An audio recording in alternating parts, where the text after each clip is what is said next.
আল্লাহ রাব্বুল আলামিন বললেন, বান্দারে দুনিয়ার সফলতা তোমাদের কাছে টাকা হতে পারে, কিন্তু আখিরাতের ময়দানে মাহশরের দিনে যেই সফলতা আমি আল্লাহ পাক রব্বুল আলামিন নিজের কাছে রেখেছি রে বান্দা, ওই সফলতা টাকার মাধ্যমে হওয়া যায় না।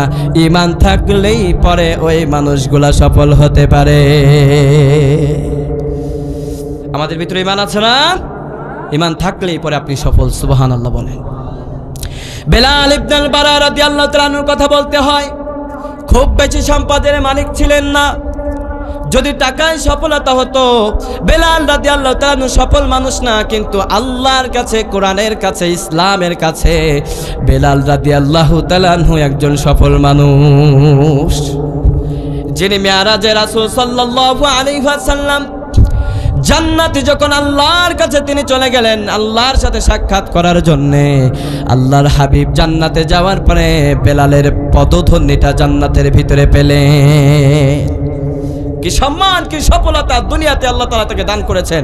এই সফলতা টাকার জন্য হয় নাই, ঠিক কিনা? ক্ষমতার কারণে হয় নাই, দাপটের কারণে হয় নাই। এই সফলতা যিনি দান করেছে তিনি কে? বেলাল ইবনুল বারা রাদিয়াল্লাহু তাআলা আনহু ছোট্ট যখন বাচ্চা ছিলেন, ওই সময় বেলালের বাবা, বেলাল রাদিয়াল্লাহু তাআলা আনহুর পিতা মক্কার সব থেকে জঘন্যতম একটা কাফের ছিল উমাইয়া ইবনুল খালফ। এর কাছে বলছে, ও উমাইয়া রে, তুমি আমার বেলালকে লালন পালন করিও। নাউজুবিল্লাহ বলেন। উনি সেখানে লালিত পালিত হলেন। যখন বড় হলেন, কাফের মুশরিকরা তাকে কত নির্যাতন করলো। অন্যান্য সাহাবীরাও যেমনি ভাবে ইসলাম ছাড়া অন্য কিছু বোঝে নাই। বেলালের উপরে যখন মরুভূমির ভিতরে শিকল দিয়ে চারি পা বেঁধে দেওয়া হলো, বেলালের বুকের উপরে একটা পাথর চাপা দেওয়া হলো। বেলালকে বলা হলো, রে বেলাল, তুমি ইসলাম ছেড়ে দাও, তাহলে তোমাকে আমরা ছেড়ে দিব। বলুন তো বেলাল রাদিয়াল্লাহু তাআলা আনহু ওই দিন পাথর থেকে বেঁচে ইসলামটাকে ছেড়েছিলেন নাকি? বেলাল রাদিয়াল্লাহু তাআলা আনহু বললেন, তোমরা শুধু পাথর কেন, আমার প্রতিটি পশমের গোড়ার থেকেও যদি তোমরা কেটে ফেলো, ছেটে ফেলো, জেনে রাখো আমি বেলালের শরীরের ভিতরে এক ফোঁটা রক্ত থাকাকালীন আমি বেলাল ইসলামের জন্য জীবন বিলিয়ে দিব, কিন্তু ইসলাম ছাড়া আমি বাঁচতেও চাই না। এটার নাম ঈমান। আর ঈমান থাকলেই পরে আল্লাহ তাআলা বলছেন, ইনসান আলা ফি খুসরিন, তুমি সফল হয়ে গিয়েছো, ক্ষতির মধ্যে তুমি আর তখন নেই। এখন বলতে পারেন, হুজুর আমি অনেক পাপ করেছি। পাপী না আমরা? অনেক পাপ করেছি না? অনেক অন্যায় করেছি, অনেক পাপাচার করেছি, সুদ খেয়েছি, ঘুষ খেয়েছি। কেমন করে নিজেকে এখান থেকে সারভাইভ করব, কেমন ভাবে হেফাজত করব? কিন্তু আল্লাহ বলছেন, বান্দারে, ইয়া ইবাদিয়াল্লাযীনা আসরাফু লা তাকনাতু মির রাহমাতিল্লাহ। আল্লাহ রাব্বুল আলামিন বলছেন, ইয়া ইবাদিয়াল্লাযীনা আসরাফু লা তাকনাতু মির রাহমাতিল্লাহ। ও আমার বান্দারা রে, জীবনে অনেক পাপ করেছো, অন্যায় করেছো, পাপাচার করেছো, কিন্তু হতাশ হওয়ার কিচ্ছু নাই। আমি আল্লাহর কাছে চাওয়ার মতো যদি চাইতে পারো, আমি আল্লাহর কাছে চাইতে দেরি হবে, মাফ করতে আর দেরি হবে না। এই জন্য জীবনে অনেক পাপ করেছেন, সামনে রমাদান মাস আসছে, এই রমাদানের আগে নিজেকে তো মাফ করে নিতে হবে। রমাদানের আগে নিজেকে আপনাকে ঝালাই করে নিতে হবে, নিজেকে সারভাইভ করতে হবে, হেফাজত করতে হবে। কারণ রমাদানেও যদি আপনি নিজে এখন যেমন পাপী আছেন, রমাদান মাসেও পাপী থাকলে আপনার আর মাপের কোনো আশা নাই। আল্লাহ রাব্বুল আলামিন বলছেন, বান্দারে তুমি আমার কাছে চাও, আমি আল্লাহর কাছে চাওয়ার মতো যদি চাইতে পারো, আমি আল্লাহর কাছে চাইতে দেরি হবে, আমি আল্লাহ তোমাকে মাফ করতে দেরি করব না। এজন্য আল্লাহর কাছে চাইতে রাজি আছেন সবাই? আমরা চাইবো কার কাছে? একটু আওয়াজ দিয়ে সবাই বলেন না, চাইবো কার কাছে? হযরত মুসা আলাইহিস সালাতু ওয়াস সালামের জামানায় একজন পাপী ব্যক্তির কিভাবে আল্লাহ ক্ষমা করেছিলেন। ও মিয়া, জীবনে কত গুনাহ করেছেন, কত পাপ করেছেন, কত অন্যায় করেছেন, হতাশ হওয়ার কিচ্ছু নাই। আল্লাহর কাছে মুসা আলাইহিস সালাতু ওয়াস সালামের ওই উম্মতের মতো যদি আপনি চাইতে পারেন, আপনাকে মাফ করে দিবে কি? সবাই বলেন। হাদিসের ভিতরে 4টি জায়গায় একই বর্ণনা এসেছে।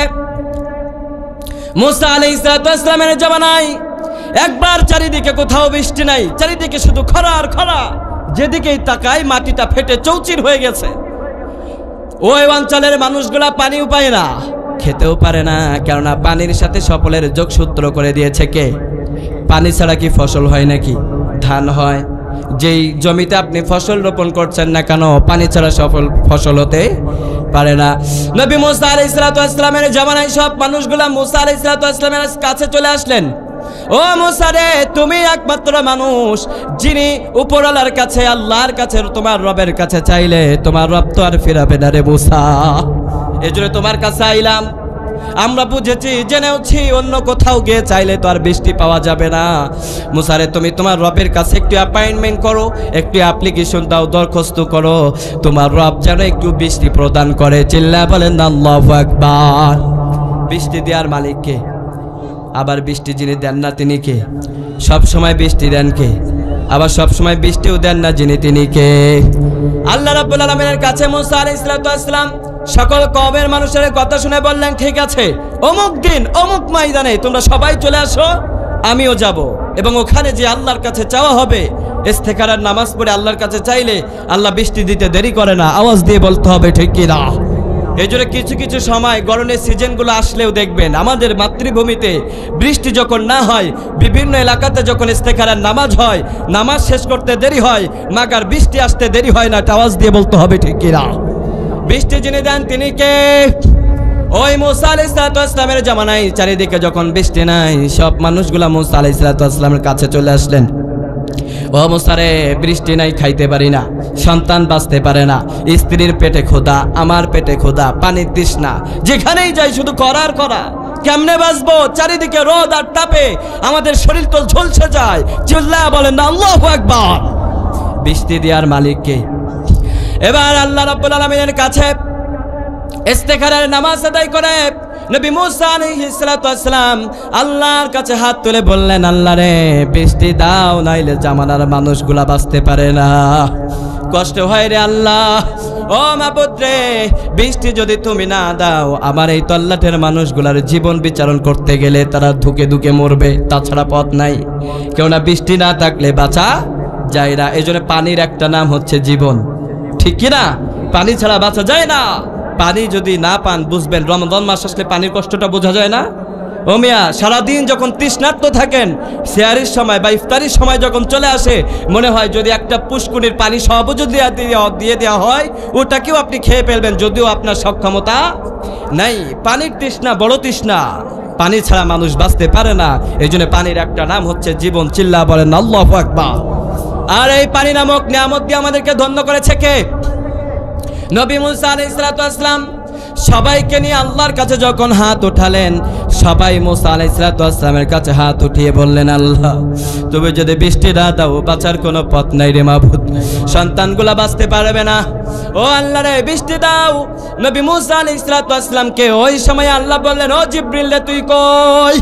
এদিকে চলে আয়। আমার নবী মুসা যদি বেশিক্ষণ চায়, আমি আল্লাহর হৃদয়ের ভিতরে জোশ উঠে গেলে আমি তো বৃষ্টি দিয়ে দিব। কিন্তু ও মুসার কাছে তুই চলে যা, ওই মুসার কাছে যেয়ে বল, ও মুসা রে, ও নবী মুসা, আল্লাহ আপনার কাছে আমাকে পাঠিয়ে বলেছে, নবী মুসা রে, এই জামানায় এই অঞ্চলের ভিতরে, এই অঞ্চল শুধু না, আজকে এই যে আপনি সবাইকে নিয়ে যে হাত উঠিয়ে দোয়া করছেন, আপনার এই প্রার্থনার ভিতরে এমন একজন মুসল্লি আছে, যেই মুসল্লিটা একাধারে 40 বছর যাবৎ শুধু পাপ আর পাপ করে আসছে। একটু আল্লাহু আকবার বলতে ইচ্ছে করলো না কারো? নবী মুসা আলাইহিস সালাতু ওয়াস সালাম যখন তার কাছে এই বার্তা জিবরিল আমিন আলাইহিস সালাতু ওয়াস সালাম দিলেন, আল্লাহ রাব্বুল আলামিন বললেন, ও মুসা রে, ওই ব্যক্তিটারে যতক্ষণ পর্যন্ত না এই ময়দান থেকে তুমি বাহির না করছো মুসা, ততক্ষণ পর্যন্ত আমি আল্লাহ জমিনে বৃষ্টি দিব না। আল্লাহু আকবার। বৃষ্টিও হয় না, বৃষ্টি নাই, বৃষ্টি আসেও না। কেননা বৃষ্টিকে বন্ধ করে রেখেছে কে? আওয়াজ দিয়ে বলতে হবে কে? কথা বলার দরকার নাই। আল্লাহ রাব্বুল আলামিন বললেন, ও মুসা রে, আগে উঠাও, নাইলে বৃষ্টি হবে না। মুসা আলাইহিস সালাতু ওয়াস সালাম খুবই রাগী মানুষ ছিলেন। উনি এই তথ্যটা জানার পরে সবাইকে উদ্দেশ্য করে বললেন, এই মজলিসের ভিতরে এমন কোন গুনাহগার আছোস 40 বছর যাবত একাধারে গুনাহ করে আসছো, যদি নিজের দায়িত্বে উঠে না যাও, আমি আল্লাহর কাছ থেকে তোমার নাম সহকারে, তোমার 14 গোষ্ঠীর পরিচয় সহকারে নিয়ে এখান থেকে তোমাকে অপমান করে বাহির করে দিব। আল্লাহু আকবার। ওই গুনাহগার তখন নিজের ভিতরে এমন ইতস্তবোধ নিয়ে আসছে, এমন অনুশোচনায় পড়ে গিয়েছে, তখন সেজদায় লুটিয়ে পড়ে আল্লাহর কাছে বলছে, আল্লাহ 40 বছর যাবত তো একাধারে গুনাহ করছি রে মাবুদ, এই 40 বছরের গুনাহের কথা আমার পিতা জানতো না। 40 বছরের গুনাহের কথা যদি আমার মা যদি জানতো, আমাকে সন্তান বলে ডাকতো না রে আল্লাহ। আপনি যে অন্যায়গুলো করেছেন, আপনার মা জানলে আপনার সন্তান বলে পরিচয় দিত? আপনার সন্তান যদি আপনার গুনাহের ব্যাপারে জানতো, সে যদি আপনাকে পিতা বলতো নাকি? ওই ব্যক্তিটা তখন আল্লাহর কাছে বলছে, আল্লাহ আমি জানি তোমার এক নাম রহিম, তোমার এক নাম রহমান। ও আল্লাহ রে, এই ভরা মজলিস থেকে যদি নবী মুসা আমার পরিচয় নিয়ে বাহির করে দেয়, আল্লাহ আমি এই পৃথিবীর বুকে আমার মুখটার দেখাতে পারবো না। লক্ষ লক্ষ মানুষের সামনে আমি অপমানিত হয়ে যাব, আল্লাহ তুমি আমারে বাঁচাও। কেননা ওই দিন আমাদেরকে বাঁচাতে পারে কে? ময়দানে মহাশরের দিনে কেউ আপনারে বাঁচাতে পারবে না। ওই দিন যিনি বাঁচাতে পারে, আওয়াজ দিয়ে বলতে হবে তিনি কে? ওই ব্যক্তিটা বলছেন, আল্লাহ তুমি ছাড়া আমারে বাঁচাতে পারে না। রব্বুল আলামিন তুমি যদি না বাঁচাও, নবী মুসা আলাইহিস সালাতু ওয়াসসালাম আমার পরিচয় নিয়ে এখান থেকে আমার অপমান করে বাহির করে দিবে। ও আল্লাহ তুমি আমারে মাফ করে দাও। হৃদয়টা বিগলিত করে এমন ভাবে আল্লাহর কাছে চাওয়ার মতো চাইতে পারছে। এরপরে নবী মুসা আলাইহিস সালাতু ওয়াসসালাম নামটা প্রকাশ করলেন না, পরিচয়টা এখনো জানা হয় নাই, কিন্তু ওখানে তো কাঁপুনি শুরু হয়ে গিয়েছে। আল্লাহর কাছে যখনই ক্ষমা চাইলেন, আল্লাহ না চাইতে বৃষ্টি ঝাড়া দিয়ে মুসা আলাইহিস সালাতু ওয়াসসালামের এই সব উম্মতকে ধন্য করে দিলেন। চিল্লায় বলেন আল্লাহু আকবার। নবী মুসা আলাইহিস সালাতু ওয়াসসালাম এবার আল্লাহর কাছে বললেন, আল্লাহ যেই ব্যক্তিটা এই গুনাহ করেছে, পাপী ব্যক্তি, ওর পরিচয় তো এখনো জানতে পারলাম না, এখনো তো ওঠানো হয় নাই। কে করেছে এই গুনাহ, পরিচয়টা এখন আমি জানি না, আপনি বৃষ্টি দিলেন কেন? মুসা আলাইহিস সালাতু ওয়াসসালামকে আল্লাহ বলছেন, ও মুসা রে, তুমি যেই ব্যক্তির পরিচয়টা জানার জন্য চেষ্টা করছো, যার জন্য আমি আল্লাহ বৃষ্টি দেই নাই, ওই ব্যক্তির ক্ষমা চাওয়ার জন্য ওর ওসিলা করে আমি আল্লাহ বৃষ্টি দান করেছি। 40 বছর গুনাহ করেছে। আপনি কত গুনাহ করেছেন? আপনার গুনাহ, আপনার পাপের সীমা যত বেশি, জেনে রাখবেন আল্লাহর ক্ষমা, আল্লাহর দয়া তার চেয়ে বিশাল। আওয়াজ দিয়ে বলতে হবে ঠিক কিনা? এজন্য হতাশ হওয়ার কিচ্ছু নাই। গুনাহ করেছেন, পাপ করেছেন, জায়নামাজে দাঁড়ান, কখনো দাঁড়াইছেন? কখনো তাহাজ্জুদের নামাজে দাঁড়াইছেন? আল্লাহ রাব্বুল আলামিন বলছেন, وَمِنَ اللَّيْلِ فَتَهَجَّدْ بِهِ نَافِلَةً لَكَ عَسَىٰ أَن يَبْعَثَكَ رَبُّكَ مَقَامًا مَحْمُودًا। আল্লাহ রাব্বুল আলামিন বলেন, বান্দারে জীবনে কত গুনাহ করেছো, তাহাজ্জুদের নামাজে দাঁড়িয়ে যদি আমি আল্লাহর কাছে চাওয়ার মতো চাইতে পারো বান্দা, তোমার চাইতে দেরি হবে, আমি আল্লাহ মাফ করতে দেরি করব না। আপনার কাছে আপনার স্ত্রী যত কাছের, স্ত্রীর কাছে আপনি সুখ দুঃখের কথা শেয়ার করে যত মজা পান, একটা দিন তাহাজ্জুদের নামাজে দাঁড়িয়ে আল্লাহর কাছে হৃদয়ের দুঃখের কথাগুলো যদি আল্লাহর কাছে শেয়ার করতে পারেন, আল্লাহি রাব্বিল কাবা, মানুষগুলো আপনাকে আপনার দুঃখের কথা শুনে আপনার দুর্বলতা খুঁজে ওই জায়গাগুলো পয়েন্ট বুঝে বুঝে আপনাকে আঘাত করার চেষ্টা করবে। ঠিক কিনা বলেন? আপনি আপনার দুঃখের কথাগুলো শেয়ার করেছেন, আপনার দুর্বলতার কথাগুলো আপনার বন্ধুর কাছে শেয়ার করেছেন, আপনার স্ত্রীর কাছে শেয়ার করেছেন। স্ত্রী আপনার বন্ধু সুযোগ পাইলে ওই দুর্বলতার জায়গাগুলো নিয়ে তারা টানা হিসড়া করবে, তারা আপনাকে ওই জায়গাগুলো বুঝে কষ্ট দিবে। কিন্তু আল্লাহ এমন একজন রব, আপনার দুর্বলতার কথাগুলো শুনলে ওই দুর্বলতা থেকে তোমাকে অ্যাপ্রুভ করে দিবে। সুবহানাল্লাহ বলেন। ওখান থেকে তোমাকে ডেভেলপ করবে, তোমাকে ওখান থেকে সার্ভাইভ করবে যিনি। আওয়াজ দিয়ে বলতে হবে তিনি কে? এই জন্য হৃদয়ের দুঃখের কথা কারো কাছে শেয়ার করার দরকার নাই। শেয়ার করবো কার কাছে? তার জন্য তাহাজ্জুদের নামাজ আছে। একদিন দাঁড়ান না, একদিন আল্লাহর কাছে দাঁড়ান, একদিন নিজেকে নত স্বীকার করেন। রমজান তো আসছে ভাই, মরতে তো হবে। আল্লাহ বলছেন, আলহাকুমুত তাকাসুর হাত্তা যুরতুমুল মাকাবির। আজকে মনে করছো তোমার মৃত্যু হবে না, কিন্তু তুমি জেনে রাখো বান্দা, মৃত্যু তোমার জন্য অবধারিত। এর থেকে তুমি যত সার্ভাইভ করার চেষ্টা করো, যেতে এড়িয়ে চলার চেষ্টা করো, মৃত্যু থেকে বাঁচা যায় না। আওয়াজ দিয়ে বলতে হবে ঠিক কিনা? আপনি যদি লোহার একটা ঘর তৈরি করেন, তাইলে মনে হয় ওইখানে আজরাইল যাইব না, মালাকুল মাউত যাইতে পারবো না। না, এখানে একটা বন আছে, ওইখানে লোকাই থাকলে আজরাইল মালাকুল মাউত দেখতে পাবে না। বিষয়টা এমন নেই, যেখানেই থাকেন না কেন আজরাইল আপনাকে পাকড়াও করবে। চলে যেতে হবে। অনেক তো হয়েছে, দুনিয়ার জন্য অনেক কিছু করছেন, আখিরাতের জন্য তো কিছু করা দরকার, ঠিক কিনা? চলে যেতে হবে না? এখন কি মনে হয়েছে যে আপনার চলে যেতে হবে? এটা সব সময় মনে রাখেন, তাহলে আপনার দ্বারা কোনো পাপ কাজ আর হবে না, ঠিক কিনা? এই জন্য আল্লাহ রাব্বুল আলামিন বললেন, বান্দারে পাপ যত করো না কেন মাপ চাইলেই ক্ষমা করে দিবে কে? এর জন্য তাহাজ্জুদের নামাজটা হচ্ছে আপনার প্রথম অপশন। তাহাজ্জুদের নামাজে দাঁড়িয়ে দিলে মাফ করবে কে?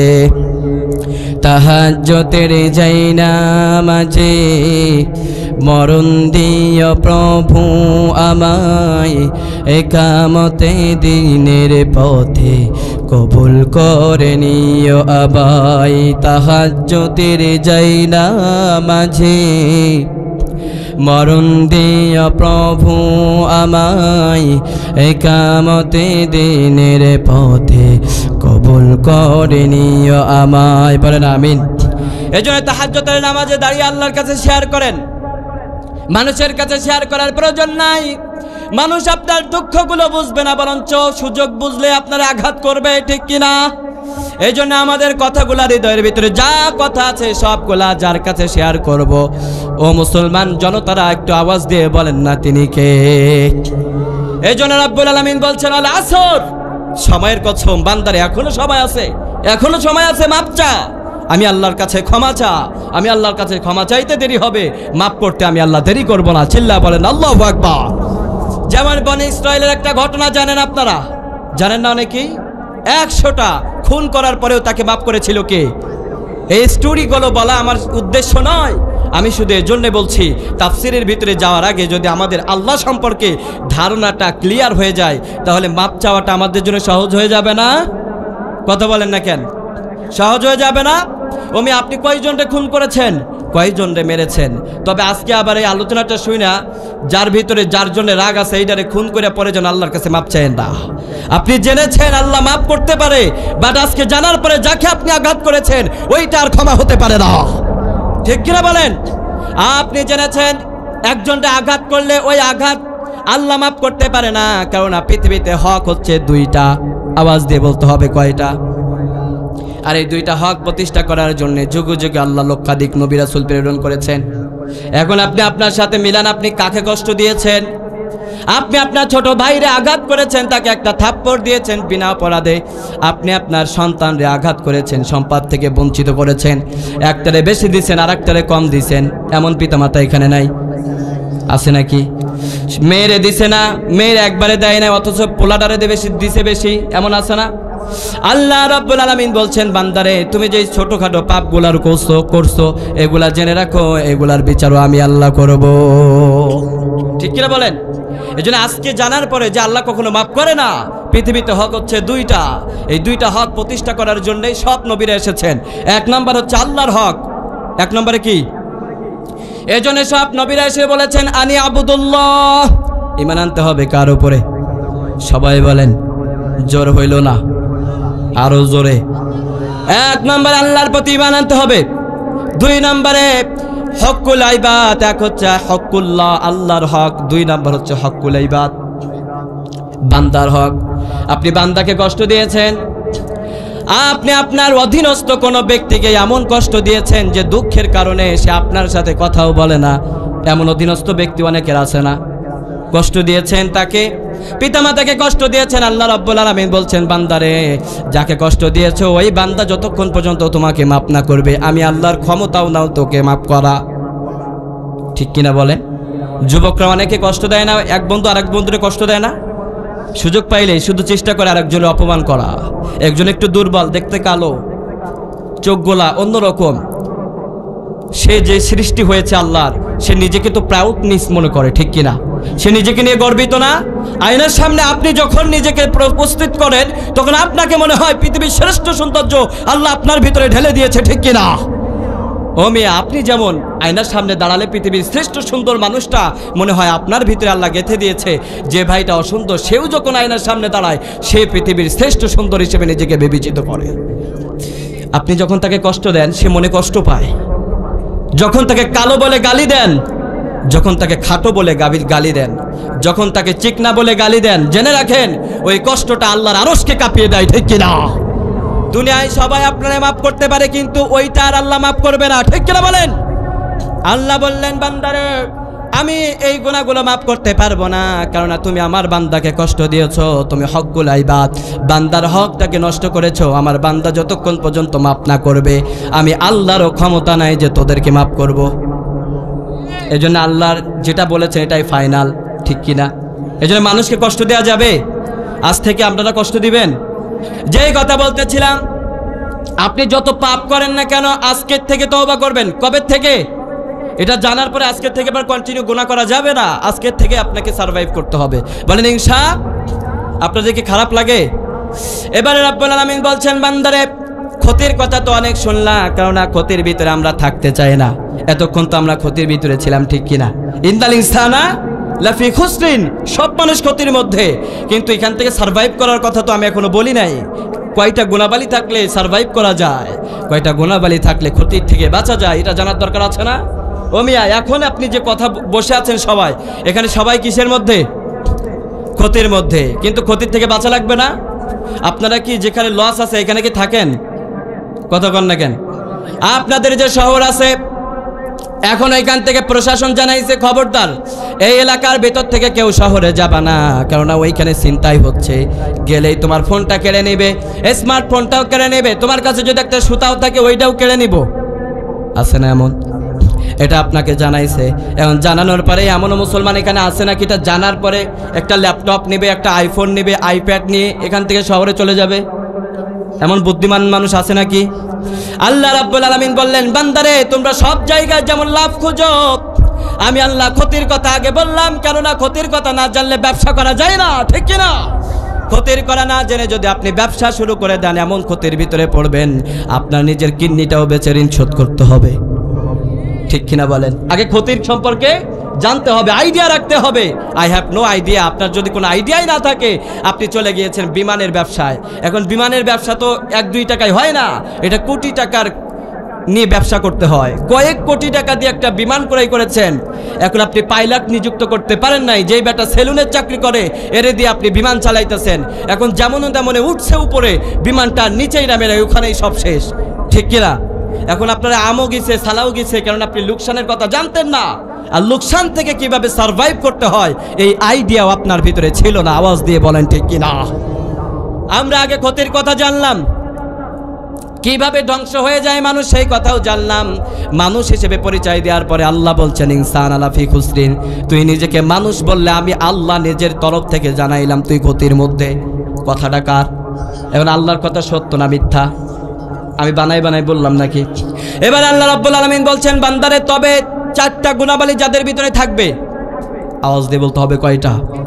4টা গুনাহবালি আমার যেই বান্দার ভিতরে থাকবে আমি আল্লাহ আরশে আজিম থেকে ঘোষণা করে দিলাম, ওই 4টা গুনাহবালি থাকার কারণে আমি আমার ওই বান্দাদেরকে সারভাইভ করে নিব। ওদেরকে আমি আল্লাহ তাআলা সফল ব্যক্তিদের কাতারে ওদের নামটা উঠিয়ে দিব। সুবহানাল্লাহ বলেন। চাকরিতে সবাই ইন্টারভিউ দেয় কিন্তু সিলেক্টেড সবাই হয় না, হাতে গোনা কিছু মানুষ হয়, ঠিক কিনা? আমরা সবাই মানুষ, ক্ষতির কথা জানার পরে সবাই সারভাইভ করতে পারবে না। যারা এখানে লাস্ট পর্যন্ত বসে থাকতে পারবে, কোরআনের কথাগুলো শুনতে পারবে, তাদেরকে সারভাইভ করার যোগ্যতা দান করে দিবে কে? আওয়াজ দিয়ে বলতে হবে কে? এই জন্য 4টা শ্রেণীর মানুষকে আল্লাহ সারভাইভ করে দিবেন। কয়টা?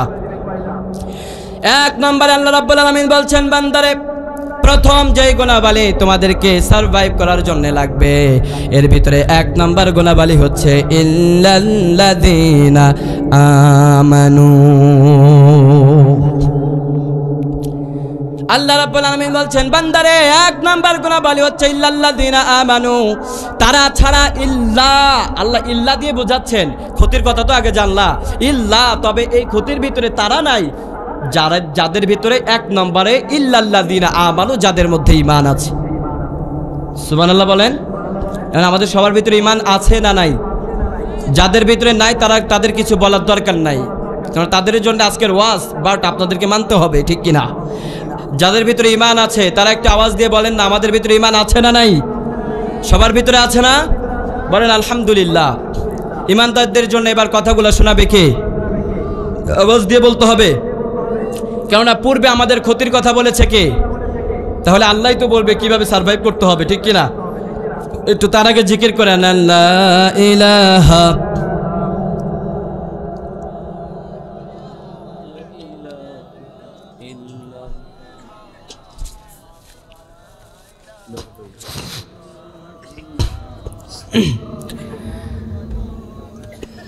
আল্লাহ আমাদের কবুল করুক, বলেন আমিন।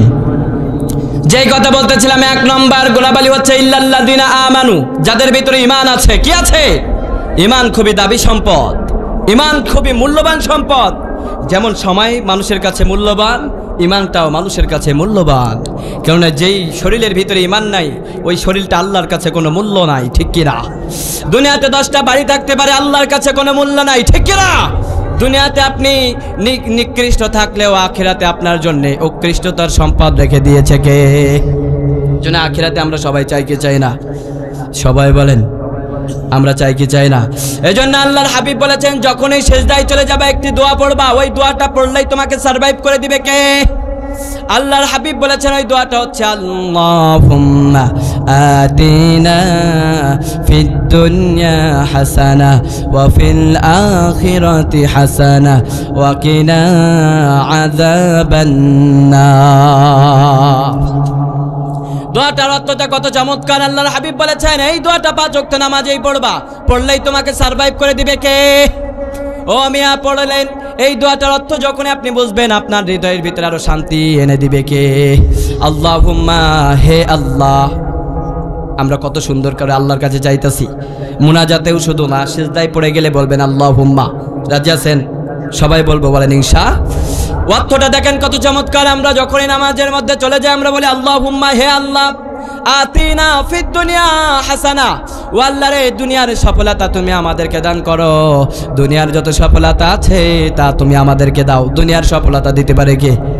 দুনিয়ায় টাকা থাকলেই সফল হওয়া যায় না, কারণ টাকা থাকার পরে অনেক মানুষ আছে দেখবেন টাকা আছে কিন্তু ডায়াবেটিস আছে, ঠিক কিনা? সকালে ঠিক মতো ঘুমাইতে পারে না, ফজরে আজান দেওয়ার পরে নামাজে না গেলেও রাস্তা দিয়ে দৌড়ানোর শব্দ পাওয়া যায়। এমন মুসল্লি আছে না নাই? অথচ নামাজ পড়লে ওরে মাফ করে দিত কে? নামাজ পড়লে ডায়াবেটিস থেকে মুক্ত করে কে? এই জন্য বেশি বেশি নামাজ পড়ার দরকার আছে না নাই? সবাই পড়বেন, বলেন ইনশা।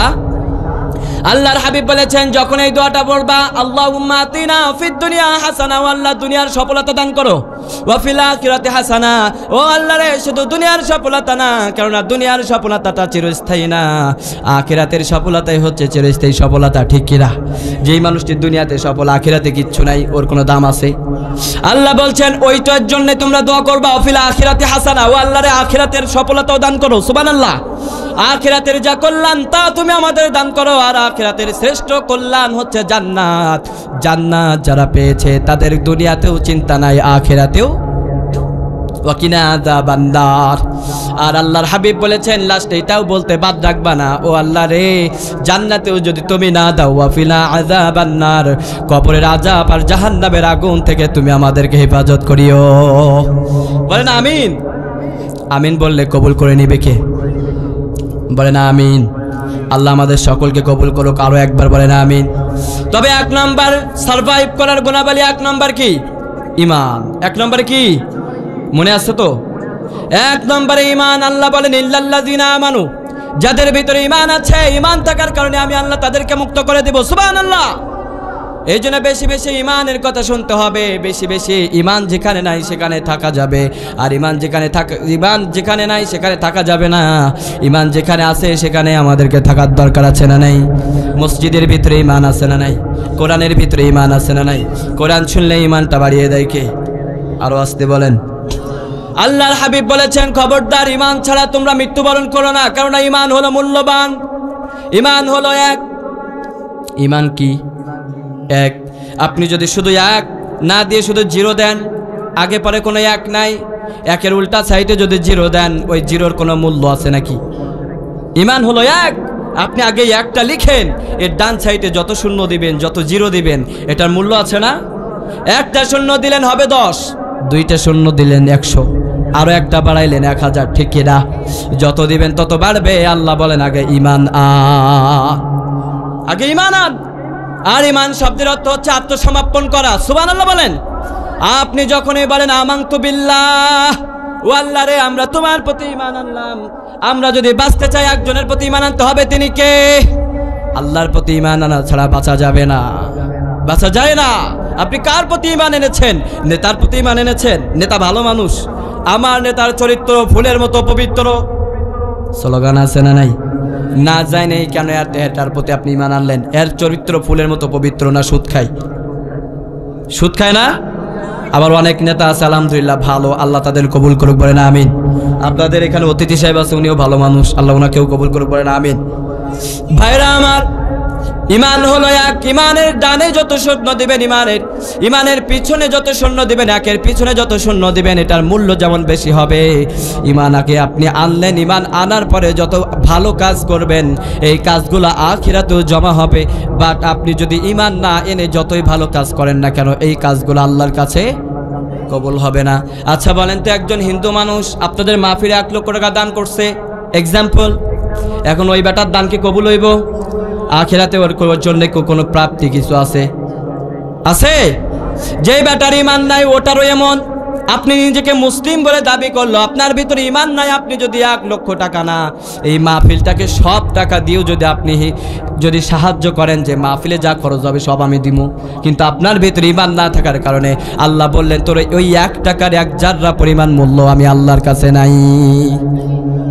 কিন্তু আপনার ভিতরে ঈমান আছে, আপনি 1 টাকা দান করেছেন, ওই 1 টাকাকে কোটি কোটি গুণ বাড়িয়ে আপনার নিয়ামত পূর্ণ করে দিবে কে? এজন্য আগে ঈমান, আগে কি? এজন্য আল্লাহ রাব্বুল আলামিন বললেন, ও আমার বান্দারে, 1 নম্বরে তোমাদেরকে ঈমান আনতে হবে একজনের প্রতি, তিনি কে? আমানতু বিল্লাহ, 1 নম্বরে আল্লাহর প্রতি ঈমান আনতে হবে। এরপরে আমানার রাসূল, আমার রাসূলের প্রতি ঈমান আনতে হবে, ঠিক কি না? যে বেটা আল্লাহর প্রতি ঈমান আনলো, রাসূলের প্রতি বিশ্বাস নাই, ওটা কি মুমিন না মুশরিক? কথা বলেন না কেন? মুশরিক। এজন্য 1 নম্বরে আল্লাহর প্রতি ঈমান আনতে হবে, আমানার রাসূল। 2 নম্বরে রাসূলের প্রতি ঈমান আনতে হবে। এরপরে আল্লাহ রাব্বুল আলামিন বলছেন, আমানার রাসূলু বিমা উনজিলা ইলাইহি মির রাব্বিহি ওয়াল মুমিনুন। এবারও মুমিন বান্দারা জেনে রাখো, আমার রাসূলের প্রতি যা কিছু আমি আল্লাহ অবতীর্ণ করেছি ওই বিষয়গুলোর প্রতিও তোমাদেরকে ঈমান আনতে হবে, ঠিক কিনা বলেন? আল্লাহর প্রতি ঈমান এনেছেন, রাসূলের প্রতি নাজিল হয়েছে কোরআন, কোরআনের প্রতি ঈমান নাই, সাহাবীদের প্রতি ঈমান নাই, আল্লাহর নবীর সাহাবীরা ছিল তাদের প্রতি বিশ্বাস নাই, আপনি মুমিন হতে পারবেন না। কিন্তু বর্তমান সময়ে সাহাবীদের কেউ নিয়েও অনেক কথা আছে না নাই? কিছু কিছু মুসলিম নামক মুনাফিকরা আমার রাসূলের সাহাবীদের চরিত্র নিয়েও কথা বলে, রাসূলের চরিত্র নিয়েও কথা বলে, ঠিক কিনা? এগুলো আর যাই হোক মুমিন হতে পারে না, আল্লাহ তাদেরকে হেফাজত করুক, বলে না আমিন। ভাইরা আমার, জন্য জেনে রাখবেন আল্লাহ রাব্বুল আলামিন বলছেন, আমার হাবিবের প্রতি যা অবতীর্ণ করেছে এগুলোর প্রতি তোমাদেরকে ঈমান আনতে হবে, ঠিক কিনা? রাসূলের প্রতি আল্লাহ রাব্বুল আলামিন 1 নম্বরে কোরআন নাজিল করেছেন। আপনারা যারা এসেছেন বলুন তো, কোরআনের প্রতি আপনাদের বিশ্বাস আছে না নাই? কোরআন যে আল্লাহর গ্রন্থ, এটার প্রতি আমাদের ঈমান আছে না নাই? আল্লাহর কাছে আমরা বললাম, আল্লাহ উনজিলা ইলাইহি মির রাব্বিহি ওয়াল মুমিনুন, আল্লাহ তুমি যা অবতীর্ণ করেছো তোমার রাসূলের প্রতি, তার প্রতি আমাদের ঈমান আছে। এরপরে কি আছে তা তুমি আমাদেরকে বলো, সুবহানাল্লাহ বলে। এরপরে আল্লাহ রাব্বুল আলামিন বলছেন, ওয়া কুতুবিহি ওয়া রুসুলিহি, আমার রাসূলের পরে ওয়া মালাইকাতিহি, আমার যেই ফেরেশতাদেরকে আমি আল্লাহ তাআলা সৃষ্টি করেছি ওই ফেরেশতাদের প্রতিও তোমাদেরকে ঈমান আনতে হবে। কথা কার? এখন আপনি ঈমান আনলেন, আল্লাহর কাছে বললেন, আল্লাহ আল্লাযীনা ইউমিনুনা বিল গায়ব, ও আল্লাহ রে, তোমাকে তো 2 চোখে আমরা দেখি নাই। আচ্ছা বলেন তো, আল্লাহকে কি আমরা নিজের চোখে কখনো দেখেছি?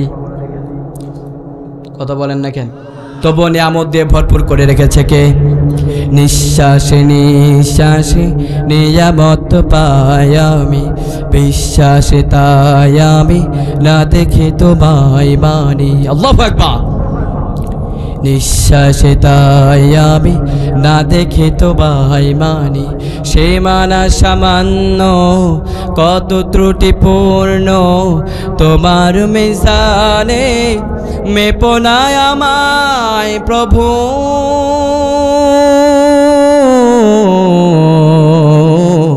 গোপনে ক্ষমা করে দিও আমায়, বলেন আমিন। আল্লাহ যদি মাফ না করেন, মাফ পাওয়ার মতো কোনো আশা আছে রে? এজন্য আল্লাহর কাছে বললাম, আল্লাহ তোমাকে তো দেখি নাই, আল্লাযীনা ইউমিনুনা বিল গায়ব, আল্লাহ তোমারে দেখি নাই, তোমার কথা শুধু শুনেছি মুখে মুখে, তোমার হাবিব নবীকেও আমরা দেখি নাই।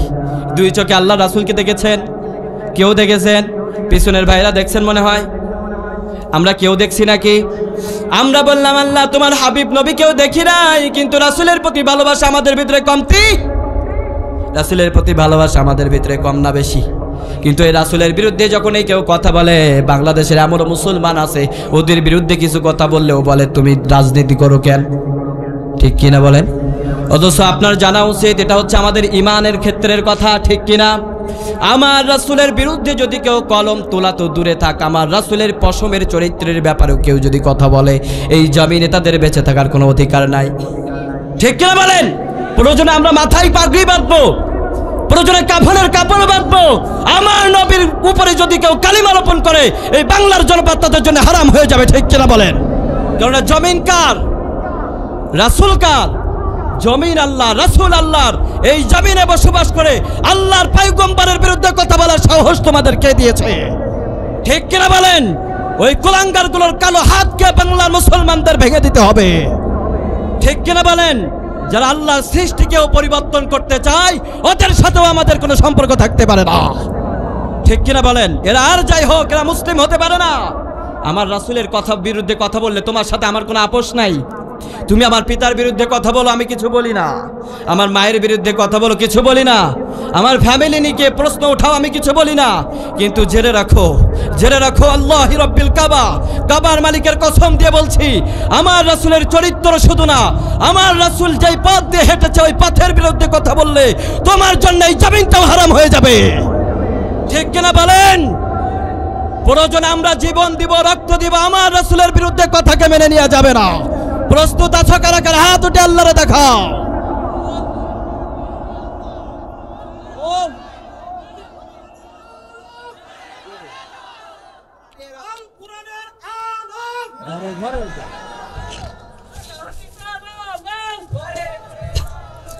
ভাইরা আমার, থাক, এটার প্রয়োজন আছে, এটার প্রয়োজন আছে না নাই? আমি একটু জাগ্রত করে নিলাম আপনাদেরকে যে আপনাদের অ্যালাউন্সমেন্ট, আপনাদের আমার প্রতি একটা অ্যাটাচমেন্ট আছে কি না। আমার রাসূলের বিরুদ্ধে কথা বললে তাদের সাথে আমাদের কোনো আপোষ। আবার কিছু মানুষ বলে রাসূলের চরিত্র তো এমন ছিল না, তোমরা বিদ্রোহ করো কেন? রাসূলের কথাগুলো শুনলে, রাসূলের বিরুদ্ধে বলেছে বলুক না, সমস্যা কিসে? আমরা বলি আমরা রাসূলের শুধু একটা সুন্নাত মানি না, আমরা রাসূলের সব সুন্নাতকে মানি। ঠিক কিনা? আওয়াজ দিয়ে বলতে হবে, ঠিক কিনা? তুমি নবীর উম্মত দাবি করো, সুন্নাহ মানো না, নবীর অপমানে তোমার হৃদয় কাঁপে না। ঠিক কিনা? তুমি কিসের উম্মত? তোমার মতো উম্মতের দরকার নাই। ঠিক কিনা বলেন? আমরা এমন উম্মত হইতে চাই যেই উম্মত শুধু দুনিয়াতে না আখিরাতেও আল্লাহর হাবিবের সামনে গেলে আল্লাহর হাবিব বলবে তুমি আমার সেই উম্মত রে বান্দা, তুমি আমার সেই উম্মত। ও আব্দুল করিম, তুমি আমার সেই উম্মত ছিলা দুনিয়াতে, যখনই কেউ আমি রাসূলের বিরুদ্ধে কথা বলেছে ওর কতল করে তুমি আমার প্রতিশোধ নিয়েছো। ঠিক কিনা বলেন? এজন্য আমাদের রাসূলের বিরুদ্ধে কথা বললে তার সাথে কোনো আপোষ থাকে না। চিল্লা বলেন না, ঠিক কিনা? আমরা বললাম আল্লাহ এক নম্বরে আমরা জেনেছি তোমাকে দেখি নাই, কিন্তু ঈমান এনেছি তোমার উপরে। আল্লাহরে দেখেছেন? কেউ দেখেছেন? সাহাবীদের কেউ তো আমরা দেখি নাই। ঠিক কিনা? ওনাদের কথা শুনেছি, সাহাবীদের কথা ইতিহাসে পড়েছি, রাসূলের জীবনীটা ইতিহাসে পড়েছি, কিন্তু যখনই পড়েছি মজার ব্যাপার হচ্ছে পড়াগুলো শুনে এই স্টোরিগুলা, তাদের জীবনগুলা পড়ে আমাদের চোখ দিয়ে পানি বাইর হয়ে আসে না? এটা হচ্ছে রহমত। চিল্লা বলেন আলহামদুলিল্লাহ।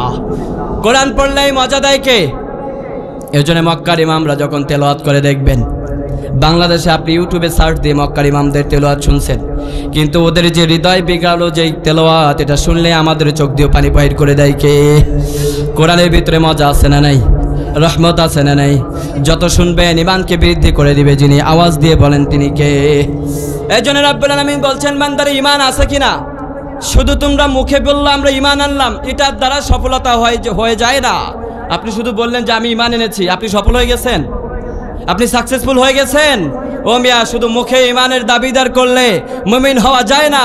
ঈমানের জন্য কিছু সেকশন আছে, কিছু ক্লাস আছে, এটাকে এক্সাম দিতে হবে। এক্সাম দিয়ে তোমাকে বোঝাতে হবে যে না, তুমি ঈমানের পরীক্ষায় এক রোল করেছো, তুমি এ প্লাস পেয়েছো, গোল্ডেন পেয়েছো। সুবহানাল্লাহ বলেন। আল্লাহ রাব্বুল আলামিন বলছেন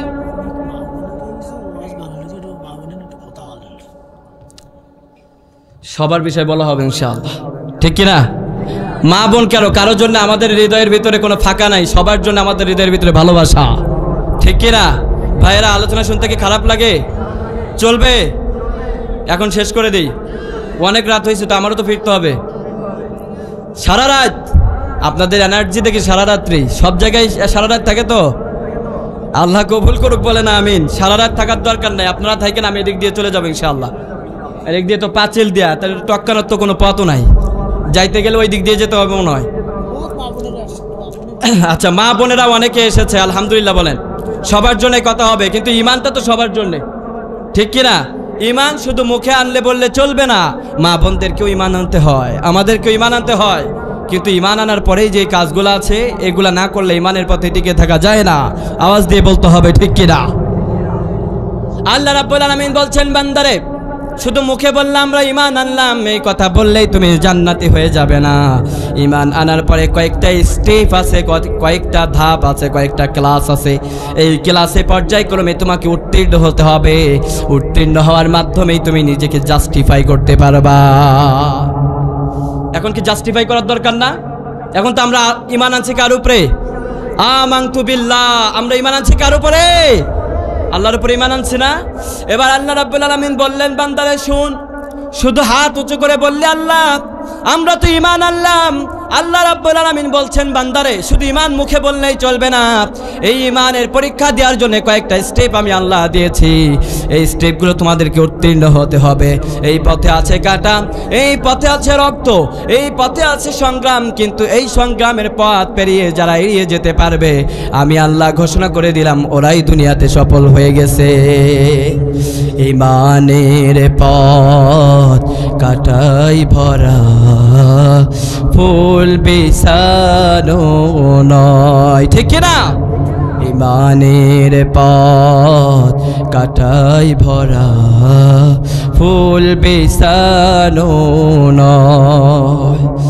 এ পথে তায়েফ, বদর, উহুদ, বালাকট পার বালা পাড়ি দিতে হয়।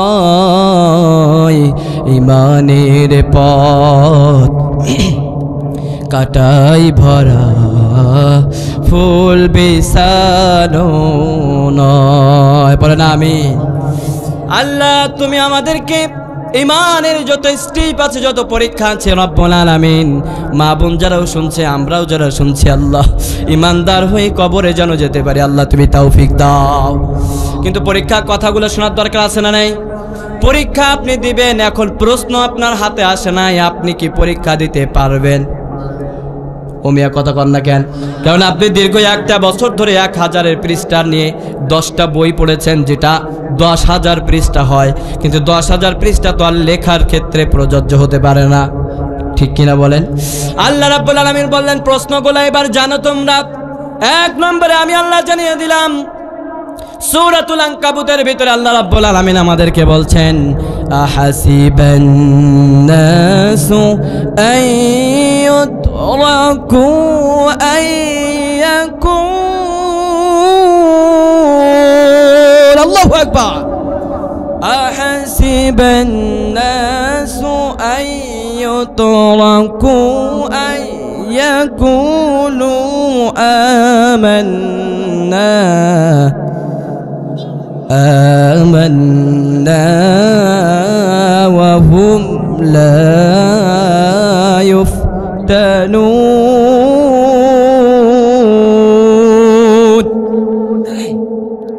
আল্লাহ রাব্বুল আলামিন এবার বলছেন, বান্দারে হাসিবান নাস ওয়া ইউতরাকু আইয়াকুলু আমান্না, মুখে তোমরা শুধু বললে আল্লাহ আমরা তো ঈমান এনেছি, আল্লাহ আমরা তো তোমার প্রতি বিশ্বাস এনেছি, আল্লাহ এটাতেই বোধহয় সফল হওয়া যাবে। আল্লাহ বলছেন না, হাসিবান নাসু আইয়ুতরাকু আইয়াকুলু আমান্না, তোমরা কি ভেবেছো? তোমরা মুখে বললে আল্লাহ আমরা ঈমান এনেছি তোমার উপরে, এরপরে আমরা সফল হয়ে গেছি। আল্লাহ বললেন, বান্দারে তোমাদের ভাবনা ভুল, শুধু মুখে ঈমানের কথা বলেই যদি তোমরা চিন্তা করো তোমরা সফল হয়ে গেছো, আমি আল্লাহ নিজেই জানিয়ে দিলাম, হাসিবান নাসু আইয়ুতরাকু আইয়াকুলু, শুধু ঈমান আনলাম এই কথা মুখে স্বীকার করার পরেই যে ভাবতাছো তোমাদেরকে ছেড়ে দেয়া হবে না, ছেড়ে দেয়া তোমাদেরকে হবে না। এই ঈমান আনার পরে তোমরা সবেমাত্র তোমরা পরীক্ষার জন্য একটা উপদেশপত্র বা প্রবেশপত্রটা পেয়েছো, ঠিক কিনা বলেন? প্রবেশ না পত্র পাইলে আপনি কি পরীক্ষা দিতে পারেন? অ্যাডমিট কার্ড না হলে পরীক্ষায় ঢুকতে দেয়? আল্লাহ বলেন বান্দারে ঈমান এনেছো এটা হচ্ছে এক, ঈমান আনার পরে তুমি তো পরীক্ষার হলের ভিতরে প্রথম প্রবেশ করছো। আইয়ুতরাকু আইয়াকুলু, আমি আল্লাহ ঘোষণা করে দিলাম কোরআনের ভিতরে, পরীক্ষার হল থেকে তুমি এবার ছেড়ে যেতে পারবে না, ঠিক কিনা? পরীক্ষার হল থেকে আপনি গিয়েছেন আপনার মেট্রিক পরীক্ষা বা বলেন আইএ পরীক্ষা, আপনি বোর্ড পরীক্ষা দিতে গিয়েছেন, অ্যাডমিট কার্ড পাওয়ার পরে আপনি যেদিন পরীক্ষার ডেট ওই দিনে বাসায় ঘুমাইছেন, রেজাল্ট যখন প্রকাশ হবে আপনি মনে হয় A+ পাবেন, কোন রেজাল্ট আসবে নাকি? আল্লাহ বলেন বান্দার ঈমান যখন এনেছো আইয়ুতরাকু আইয়াকুলু, এই ভাবনা করো না যে তোমাদের ছেড়ে দেওয়া হবে, তোমাদেরকে ছেড়ে দেওয়া হবে না, বরঞ্চ মাত্র তোমরা অ্যাডমিট কার্ডটা পেয়ে পরীক্ষার হলের ভিতরে প্রবেশ করেছো, কিন্তু এখনো তো লেখাও বাকি আছে। প্রশ্নটা তো পড়েই দেখো না, এই প্রশ্নের ভিতরে আমি আল্লাহ কতগুলো প্রশ্ন দিয়েছি। পরীক্ষা ছাড়া মুক্তি পাওয়ার কোনো অপশান নাই, পরীক্ষা দিতে হবে।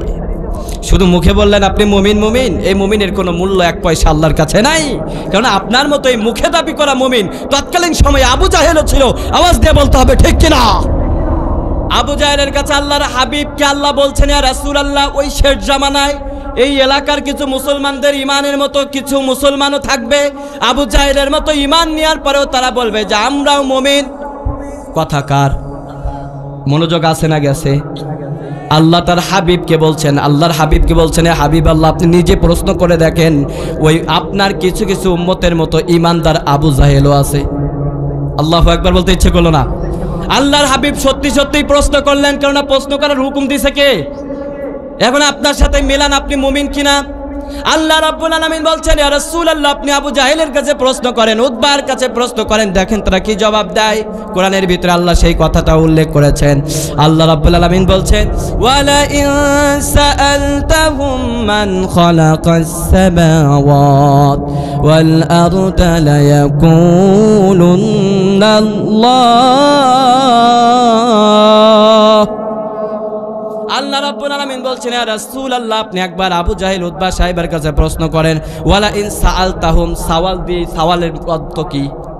সওয়াল অর্থ কি? প্রশ্ন করা।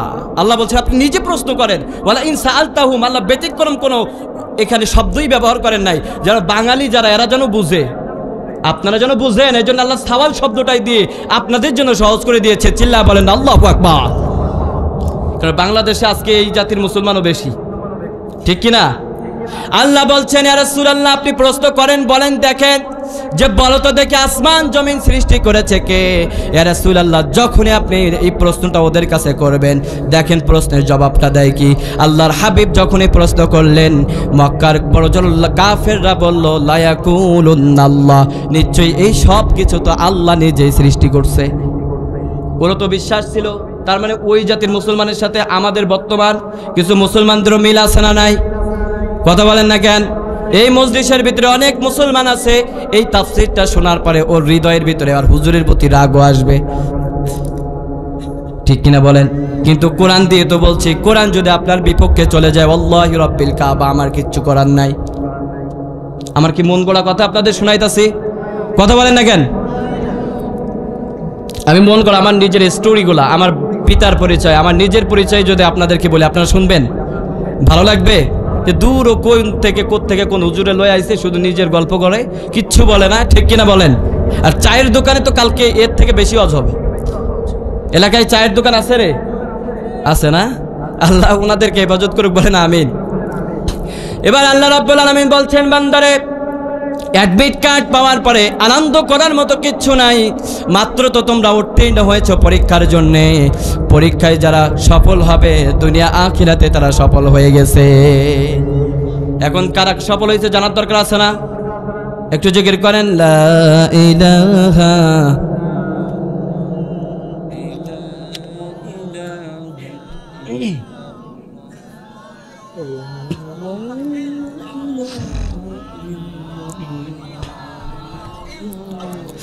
ভাইরা আমার। এবার আল্লাহ রাব্বুল আলামিন বলছেন ও আমার বান্দারা রে, খেয়াল করে শোনো, এবার তোমরা তো অ্যাডমিট কার্ড পাওয়ার পরে লাফালাফি করার কিচ্ছু নাই, এবার তো মূল অপশন শুরু হবে, ঠিক কিনা? ঈমান এনেছো, অ্যাডমিট কার্ড পাইছো, পরীক্ষার হলে ঢোকার পরে আশেপাশে যে ছেলেটা সবচেয়ে ভালো পারে এর দিকে চাপাই চুপাই যখন বসতেছো, স্যার যখন সিগন্যাল দিছে এই আগাইস না, ওদিকে অফিসার দাঁড়ায় আছে, কথা কন না কেন? এই যুবকরা তোমরা পরীক্ষা দাও নাই? যখন একটু আগাইতে যাই বলে আগাইস না, ওদিকে অফিসার আমার চাকরি যাইবো, ঠিক কিনা বলেন? ও তো চাকরি বাদ দিয়ে তোমার জন্য সহযোগিতা করবে না, ঠিক কিনা?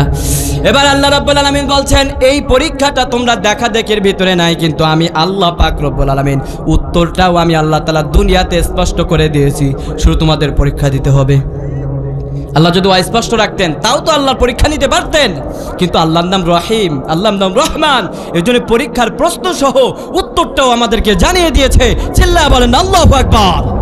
কারণ আল্লাহ রাব্বুল আলামিন জানে বাংলার মুসলমানদের ঈমান বড় দুর্বল, ঠিক কিনা? আমাদের ঈমান দুর্বল না সবল, কথা বলেন? এজন্য আল্লাহ নিজেই জানেন, এজন্য আল্লাহ তাআলা বলছেন বান্দারে আমি আল্লাহ পাক রব্বুল আলামিন তোমাদেরকে জানিয়ে দিলাম পরীক্ষা ছাড়া কেমনে তোমরা বাঁচতে পারবা না। আমি আল্লাহ তাআলা কোরআনের ভিতরে জানিয়ে দিলাম ওয়ালাকাদ ফাতান্নাল্লাযীনা মিন ক্বাবলিহিম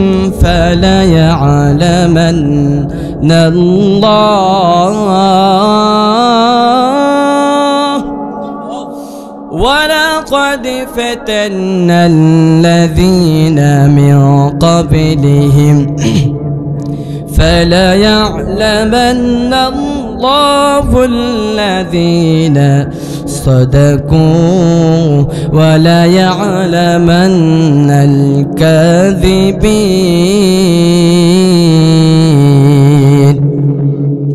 আল্লাহ রাব্বুল আলামিন এবার আমাদেরকে বলছেন শোনো, এটাই হচ্ছে তোমাদের মূল পয়েন্ট। শুনেন, ইউনিভার্সিটিতে আপনি রাজশাহী বিশ্ববিদ্যালয়ে আজকে পরীক্ষা হয়েছে না? এই কথা কেন না কেন?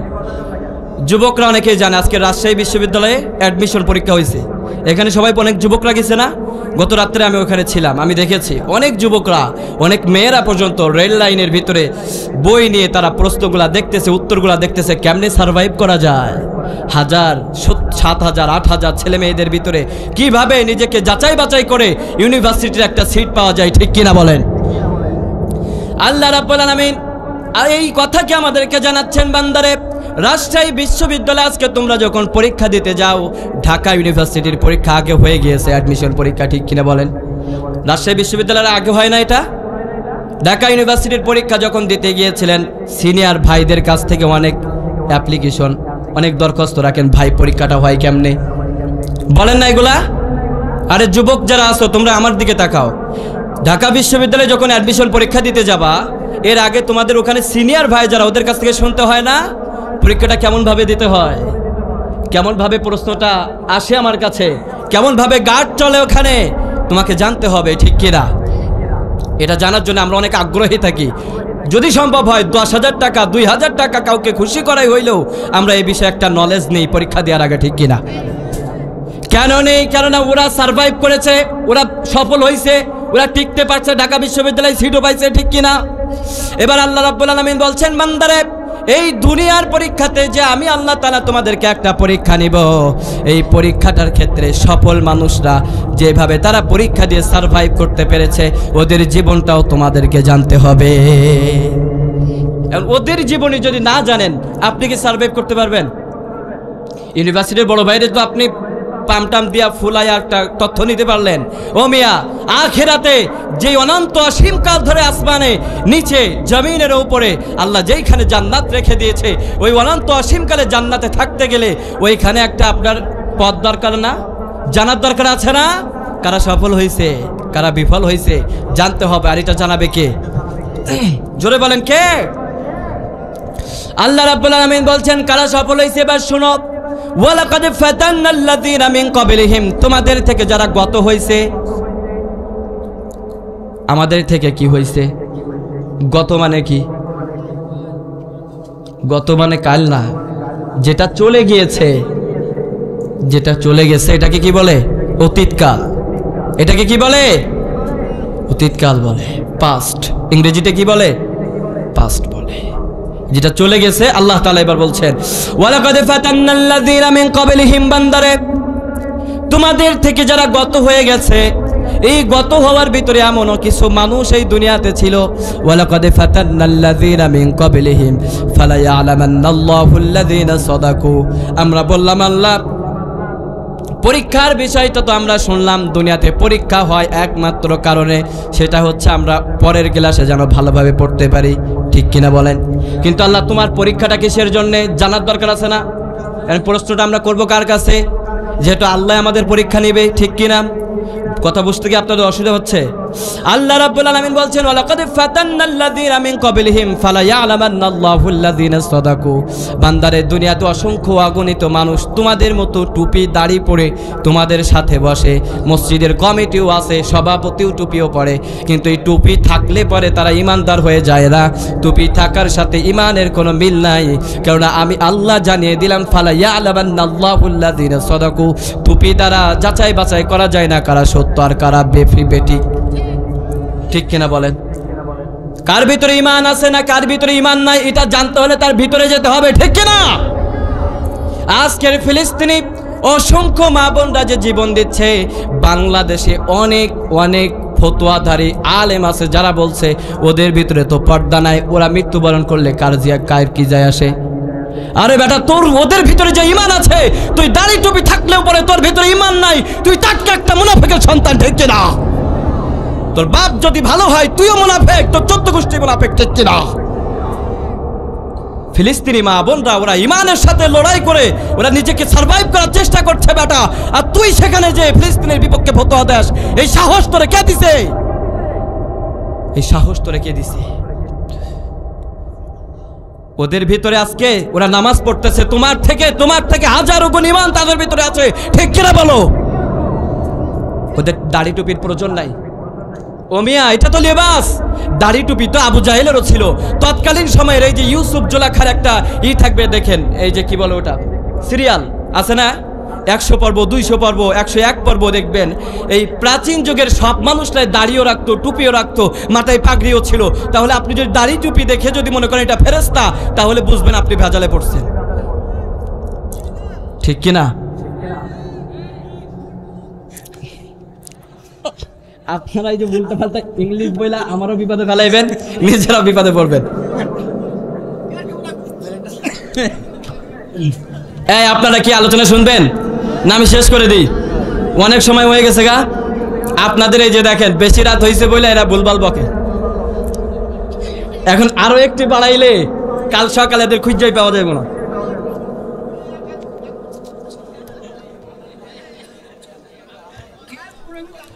শেষ করে দিই।